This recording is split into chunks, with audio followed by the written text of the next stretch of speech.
اللہم صلی علی محمد وعلی آل محمد۔ بسم اللہ الرحمن الرحیم۔ حضرت ابو ہریرہ رضی اللہ تعالیٰ عنہ سے روایت ہے کہ رسول اللہ صلی اللہ علیہ وآلہ وسلم نے فرمایا،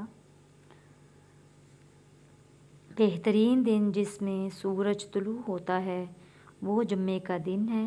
اسی دن حضرت آدم علیہ السلام کو پیدا کیا گیا، اسی دن انہیں جنت میں داخل کیا اور اسی دن انہیں جنت سے زمین پر اتارا گیا اور اسی دن قیامت قائم ہوگی۔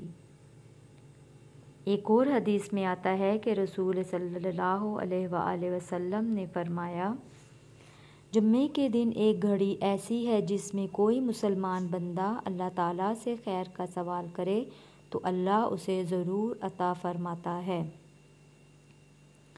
یہ احادیث مبارکہ جمعے کے دن کی فضیلت اور اہمیت کو بیان کرتی ہیں اور اس دن عبادت اور دعا کی ترغیب دیتی ہیں۔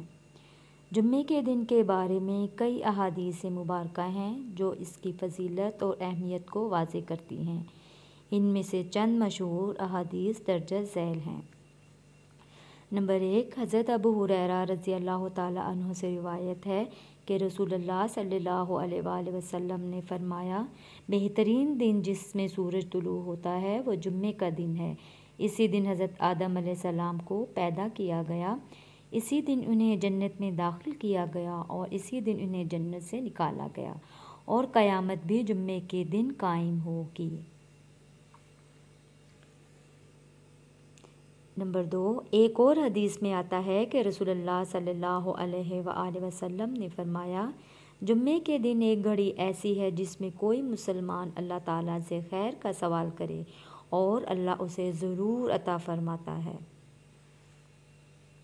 نمبر 3، حضرت ابو ہریرہ رضی اللہ تعالیٰ عنہ سے روایت ہے کہ نبی کریم صلی اللہ علیہ وآلہ وسلم نے فرمایا، جمعے کے دن مجھ پر زیادہ سے زیادہ درود بھیجا کرو کیونکہ تمہارا درود میرے سامنے پیش کیا جاتا ہے۔ سبحان اللہ۔ یہ احادیث جمعے کے دن کی خصوصیات، اہمیت اور برکت کو بیان کرتی ہیں۔ اس دن عبادت، درود شریف پڑھنے اور دعا کرنے کی ترغیب دی گئی ہے۔ جزاک اللہ خیرا۔